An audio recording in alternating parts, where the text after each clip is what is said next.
আমরা যে বাংলাদেশের প্রত্যাশা করি সেই যে বাংলাদেশের স্বপ্ন দেখি সেটির সাথে আমরা এটা কখনো যায় না। যেমন আমি কয়েকটি উদাহরণ দেই।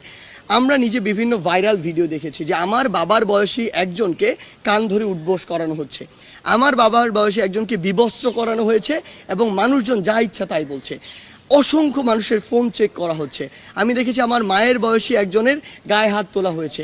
এরকম অসংখ্য অনাকাঙ্ক্ষিত ঘটনা ঘটেছে। আমরা সাংবাদিক ভাই বোনদের উপরে হামলার বিভিন্ন ঘটনা প্রত্যক্ষ করেছি।